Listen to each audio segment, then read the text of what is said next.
The appealing bad boy trope is nothing new, and the appealing bad boy falling in love with the everyday girl is also nothing new.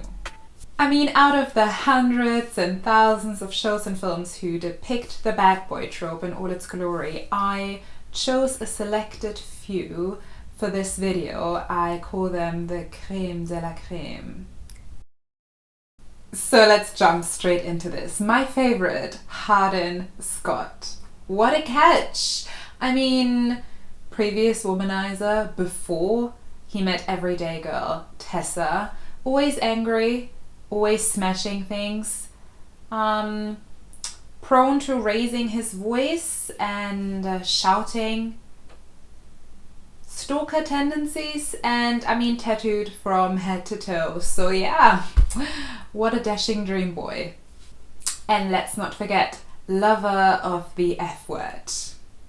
Oh, fuck this. Of course I fucking love her. I just wish I didn't fuck the whole thing up. Fuck. Fuck no. It's the fucking heat. I don't give a fuck what people think. Shit. Don't say fuck.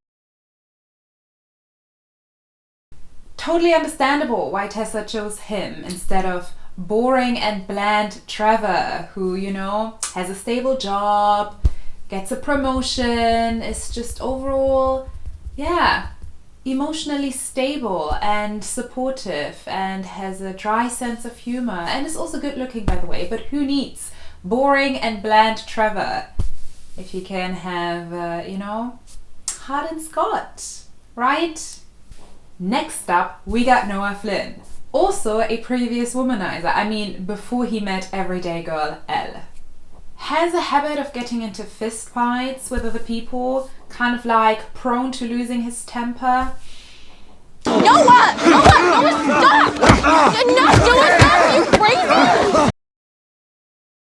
Slightly patronizing, very controlling and possessive. I mean, after all, Elle is his. You know, what else is there to say?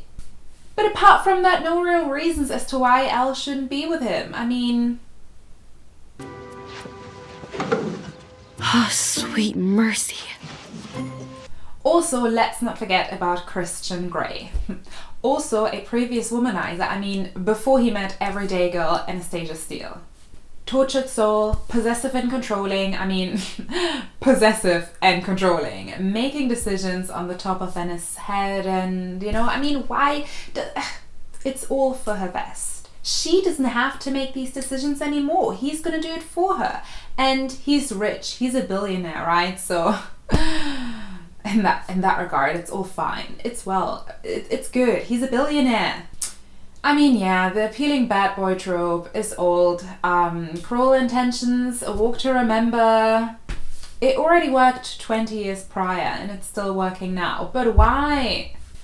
I mean, none of the guys I just listed make awesome and supportive and caring partners. They are volatile and unpredictable and good in bed?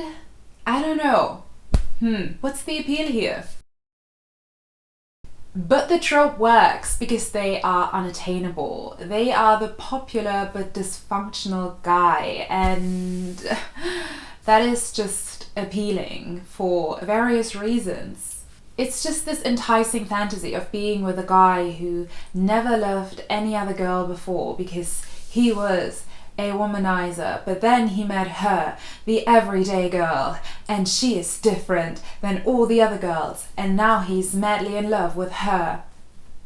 I mean, that's love right there. He could have any girl, but he's choosing the everyday girl, right? And yeah, he's dysfunctional, which is also one of the reasons why obviously he was never able to, you know, love another girl before and have a functional relationship with another girl before, but the everyday girl is changing him for the better.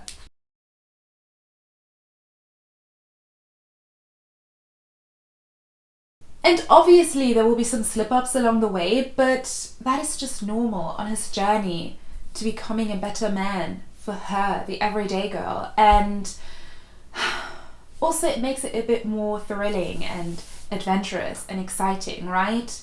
I mean, we don't want boring Trevor, remember?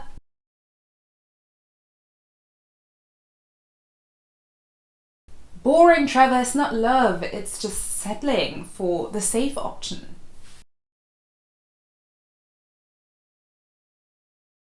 I feel like especially teenage girls can get wrapped up in this, fantasy of wanting to be with someone who loves them so much that they don't want to be with somebody else. I mean, the guy, of wanting to be with a guy who loves them so much that they don't want to be with anybody else. But the thing is, that is not love. I mean, I think it's infatuation, and this is why these storylines are so heavily centered around, the physical attraction these characters experience, how drawn they are to each other, and how they cannot, be apart because, it's just not physically possible to stay away from each other, even if they wanted to. Trevors are boring because there's no spark there. And yeah, being physically attracted to someone is important for a healthy relationship, but you can also be physically attracted to someone without there being a spark. The thing is, love grows with time, and while I do believe that love is something very personal and means something personal to each and every one, I also wholeheartedly believe that love takes time to establish and to grow. And I also do wholeheartedly believe that, the spark is not the only thing we should be building a relationship upon. Sometimes it's also important to be pragmatic when it comes to choosing a partner, a lifelong partner, a husband or a wife. But we don't want to talk about this. We live in a society where we just want to talk about the romance and the spark and, the infatuation and so drawn to each other. The truth is, the spark is not going to last in most cases. The infatuation is going to wither away. And then what are you left with? A possessive, controlling, guy who sometimes loses his temper and likes to smash things and, use the F word on a day-to-day basis. Yay! It's love! So yeah, portraying these toxic relationships works because they speak to a primal instinct of ours. Everybody wants him, but I'm the only one who was ever able to have him appeal. And pragmatism in choosing a partner is just not as sexy or romantic. Who wants to think rationally about matters of the heart, right? Who wants to think about that? Who wants to think about, do we have similar goals? Are our goals aligned? And if not, are we supportive of each other and our goals? And do we have similar temperaments? And are we just overall compatible with each other? We don't want to think about that. We want to think about the attraction and the spark and the infatuation, and we don't want to think about anything else because that is important, right? The romance. At the end of the day, it might be infatuation, it might be a spark, it might be romance, it might be all of these things combined. But love, I don't know, I don't know. I totally understand that love is something else for each and every one of us, but I, again, personally do think that love grows with time and needs a really strong foundation of mutual support and mutual understanding and just a mutual mindset of where you want to be going and not kind of trying to tear each other down in the process or being controlled by another person. That is definitely not the way to go. But yeah, these are my thoughts on the bad boy trope and why it is still working despite it obviously not being a good representation of a healthy relationship.